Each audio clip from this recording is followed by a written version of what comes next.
Sarfaraz कठियारी channel में आप सभी का खुशामदीद है। आज 2 मार्च है।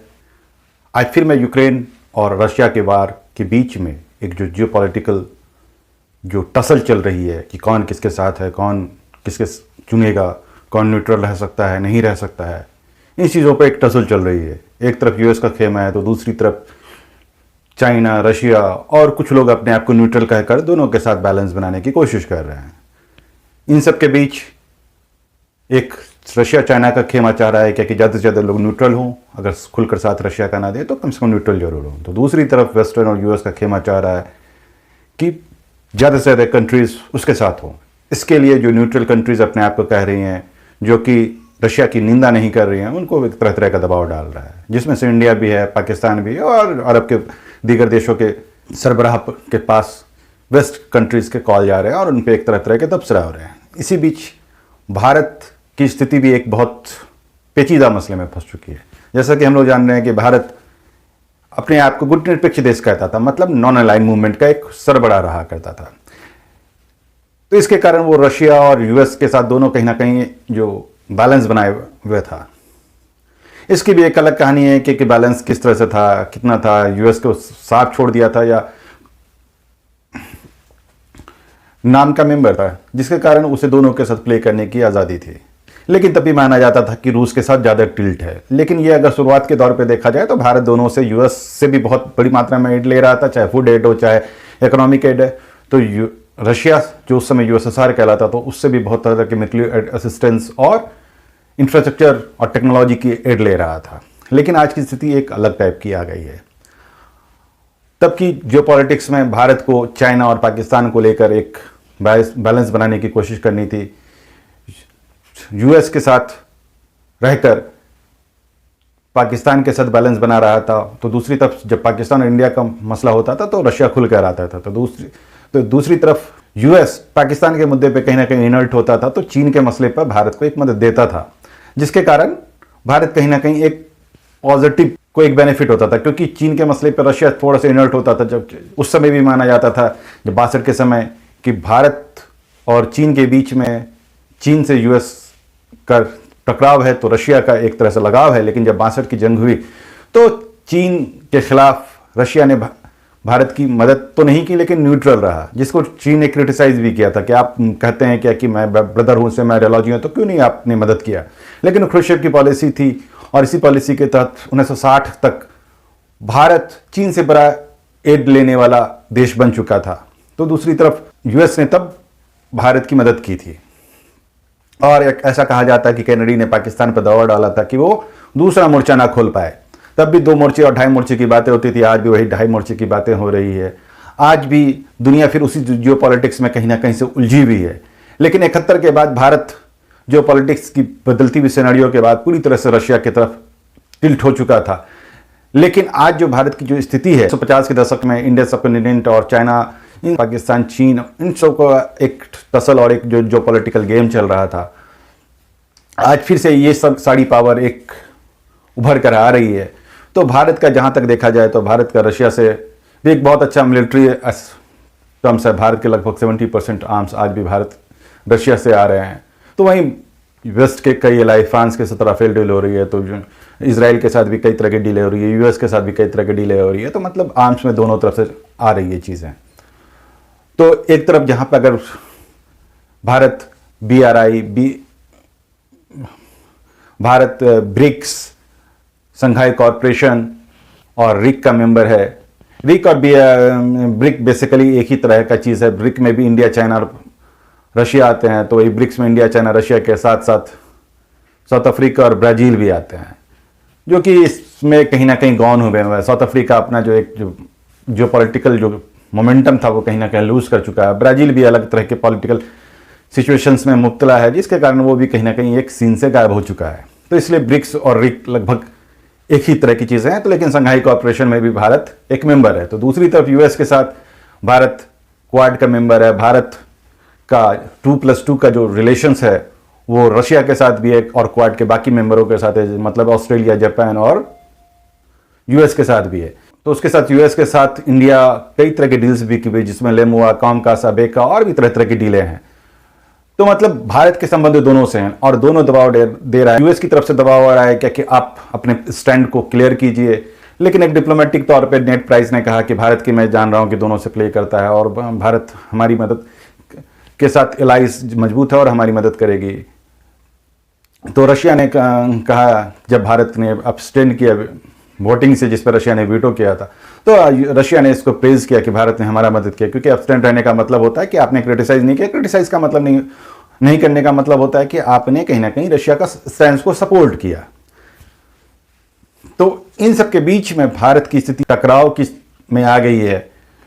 भारत के यूएस के साथ कई तरह के इंटरेस्ट होते हैं, लेकिन एक अगर इस खित्ते की बात की जाए तो भारत का रशिया के साथ एक रिलेशंस रहना ज़्यादा ज़रूरी है, लेकिन क्योंकि वो कहीं ना कहीं चाइना को थोड़ा सा दबाव डाल सकता है कि चाइना ज़्यादा एग्रेसिव ना हो, चाइना पाकिस्तान का जो अलायंस है उस तरह से खुलकर भारत के खिलाफ प्ले ना कर पाए।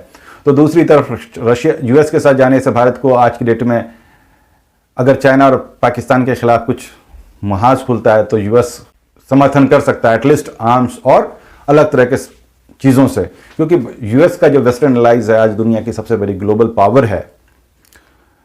आज भी सबसे ज़्यादा इकोनॉमिक ब्लॉक इन्हीं के पास है, टेक्नोलॉजी में भी आज की डेट में यही ब्लॉक सबसे ज़्यादा है। 1959 में भी लगभग यही स्थिति थी, जब चीन और इंडिया के बॉर्डर टसल चल रहे थे, जैसे कि आज की डेट में पिछले कई दिनों से भारत और चीन के बीच में बॉर्डर टसल है। चीन लगभग 1 लाख सेना को भारत के बॉर्डर पर बैठाया हुआ है। तब भारत ने दलाई लामा को 63 को चीन से यहाँ सीआई की मदद से लेकर आया था, और दिसंबर 1959 में अमेरिकी राष्ट्रपति पहली बार भारत के दौरे पर आए थे। तो 1962 में जब भारत चीन का टसल हुआ था तो यूएस ने खुलकर समर्थन किया था, जैसा मैं पहले बता चुका हूं। लेकिन आज की स्थिति में जब भारत और चीन का जो एक रिलेशंस हो रहा है, तो चीन के विरोध में यूएस उस तरह से खुलकर तो नहीं आ रहा है, कोई एक स्टेटमेंट भी नहीं दिया, क्योंकि दरअसल ऐसा कहा जा रहा है कि जब मोदी ने खुद ही कह दिया कि कोई भारत की बाउंड्री में नहीं आया, तो दूसरे देशों को इस पर बोलने का कोई जवाब नहीं होता। क्योंकि अगर मैं खुद ही बोल दूं कि मेरे साथ कोई प्रॉब्लम्स नहीं हुआ है, मुझे किसी ने हरास नहीं किया या मुझे किसी ने नहीं मारा, तो दूसरा कोई कैसे कह सकता है कि आप इसको ना मारिए या मैं इसके साथ हूं। इसके लिए आपको कहना पड़ेगा, जो कि मोदी ने इनकार कर दिया। तो जिसके कारण यूएस को जवाब नहीं हो रहा है। भारत की मीडिया अक्सर आजकल कह रही है कि यूएस उस तरह से भारत के समर्थन में नहीं आया जब भारत के बॉर्डर पे चीन घुस गया। तो दरअसल ये प्रॉब्लमेटिक सिचुएशन है। वो कहना नहीं चाहते कि मोदी ने जब डिनाई किया तो फिर वो यूएस कैसे आएगा साथ। तो इस तरह से देखा जाए तो भारत के स्टेक दोनों तरफ हैं भारत की, अगर देखा जाए। और दूसरी तरफ अगर पोल पे देखा जाए, ओपिनियन पोल को देखा जाए, तो भारत का जो पॉजिटिव इमेज रशिया में भी बहुत ज़्यादा था और यूएस में भी बहुत ज़्यादा है। अगर गैलप के सर्वे को देखा जाए, गैलप एक ओपिनियन पोल्स का सर्वे करती है, उसने बताया कि 2015 में 71% यूएस के लोग भारत को पॉजिटिवली देखते थे। तो 2017 में ये बढ़कर 74% हो गया। तो 2019 में ये घटकर फिर 72% हो गया। तो फिर जाके 20 में ये बढ़ते हुए हाईएस्ट पोजीशन पे, मतलब 2020 में 75% हो गया। और भारत छठा फेवरेट नेशन है। तो रशिया के में भी जब ये पोल बीबीसी ने 2014 में किया तो 85% लोगों ने पॉजिटिव और 9% ने नेगेटिव ओपिनियन दिया। तो एक रशिया की जो एनजीओज है जो ओपिनियन सर्वे कराती है, उसने 2017 में जब ओपिनियन पोल किया तो उसने कहा क्या कि भारत रशिया में 5वां फेवरेट कंट्रीज में से एक है। 5 फेवरेट कंट्रीज में से एक है, जिसमें बेलारूस, कजाकिस्तान, चाइना और सीरिया के साथ भारत भी एक फेवरेट कंट्रीज में था। बेलारूस का तो जान ही रहे हैं कि बेलारूस इस जंग में भी रशिया के साथ उठा हुआ है। वो एक पार्टी के तौर पे जाना जाता है। चीन से और रशिया के रिलेशंस का एक अलग जवाब है। तो सीरिया को पुतिन ने बचाया, असद को, और वहाँ पे उनका स्टेक है, तो इसके कारण भी। और कजाकिस्तान उसका बाउंड्री स्टेट है जिसके साथ अभी तक कोई एक टसल नहीं हुआ है रशिया का, और वहाँ एक बहुत बड़ी संख्या में रूसी आबादी रहती थी जो आज भी है, और वहाँ पे रशिया वहाँ के कॉस्मोड्रोम का आज भी इस्तेमाल कर रहा है। तो इसके कारण कजाकिस्तान का भी एक फेवरेट ओपिनियन, मतलब कजाकिस्तान के लिए भी एक पॉजिटिव राय रशिया के लोगों की थी। तो वहीं अगर देखा जाए तो भारत के सामने एक जो दुविधा की स्थिति है कि भारत का जो पॉलिटिकल एम्बिशन है यूएनएससी का परमानेंट सीट लेना, और दूसरी तरफ एनएसजी मतलब न्यूक्लियर सप्लायर ग्रुप का, इसके लिए भी रशिया और यूएस दोनों खेमे का एक समर्थन चाहिए। अगर कोई भी वीटो कर देगा तो आप ना एनएसजी के मेंबर बन सकते हैं ना आप यूएनएससी के मेंबर बन सकते हैं। एनएसजी का एक मसला तो कहीं हद तक यूएस और इंडिया का जो एक 2008 में एग्रीमेंट हुआ तो उससे कहीं ना कहीं हद तक डील हो चुका है, लेकिन भारत का जो एक पॉलिटिकल एम्बिशंस है जो कि है ना यूएनएससी, इसके लिए भी भारत को दोनों तरफ बैलेंस करना पड़ेगा। तो एक तरह से देखा जाए तो भारत की स्थिति एक बहुत कॉम्प्लिकेटेड है, जहां पर वो किसी को चूज भी नहीं कर सकता है ना किसी को छोड़ सकता है।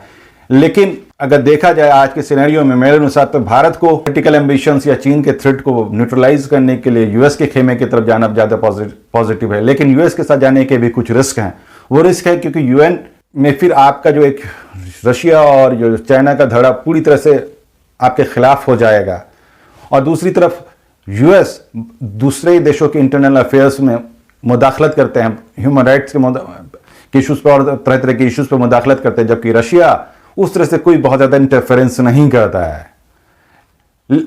लेकिन दूसरी तरफ अगर देखा जाए तो भारत के बहुत सारे जो लोग हैं वो वेस्ट और वेस्टर्न कंट्रीज़ में काम कर रहे हैं। भारत की एलीट के लगभग हर फैमिलीज़ के लोग वेस्टर्न कंट्रीज, चाहे यूरोप हो चाहे कनाडा और यूएस में, वो उनकी फैमिली है और वहाँ पे काम कर रहे हैं। और दुनिया के जो बड़े बड़े इंस्टीट्यूशंस हैं उनमें भी भारत के लोग वेस्ट में काम कर रहे हैं, चाहे गूगल हो, चाहे माइक्रोसॉफ्ट हो, चाहे ट्विटर हो, इस तरह के जो दिगर सीईओ बने हुए हैं। तो भारत का इकोनॉमिक इंटरेस्ट कहीं ना कहीं यूएस और वेस्ट के साथ ज़्यादा अलाइंड है। तो दूसरी तरफ अगर देखा जाए तो भारत के जो प्रोडक्शन के लिए जो इकोनॉमिक इंटरेस्ट हैं वो चाइना से, क्योंकि बहुत सारे सेमी प्रोसेस्ड गुड्स जो होते हैं वो चाइना से आ रहे हैं। वो चाइना से आना बंद हो जाए तो भारत की जो प्रोडक्शन कॉस्ट बढ़ जाएगी और चाइना अफ्रीका या पाकिस्तान या दूसरे देशों में अपने उस प्रोडक्शन को करके भारत के उस मार्केट को थोड़ा कम कर सकता है। तो इस तरह से सारा कॉम्प्लिकेटेड मुद्दा है जो भारत के लोग कुछ दिनों पहले तक वो अपने आप को सीधे यूएस के तरफ दिखा रहे थे मुड़ते हुए, खासकर जो हमारा राइट विंग जो लोग हैं। तो इस मुद्दे के बाद एक ड्यूबियस सिचुएशंस में आ गए। जो लोग नाम को या नॉन अलाइन्ड मूवमेंट को गाली देते थे वो आज नॉन अलाइन्ड मूवमेंट की बात करने लगे हैं, और वो मूर्ख नेहरू को गाली भी देते हैं इसी बात पर। लेकिन नेहरू ने नॉन अलाइन्ड मूवमेंट को जरूर मजबूत किया, लेकिन वो दोनों के साथ प्ले कर रहा था और दोनों से बेनिफिट उठा रहा था। क्या मोदी इन चीज़ों में सक्सेसफुल होते हैं या वो किसी एक धड़े को चूज करते हैं, और वो धड़ा कौन सा होगा ये देखना बहुत इंटरेस्टिंग होगा। इन्हीं बातों के साथ मैं अपनी बातों को ख़त्म कर रहा हूँ। Bye bye, take care, see you letter.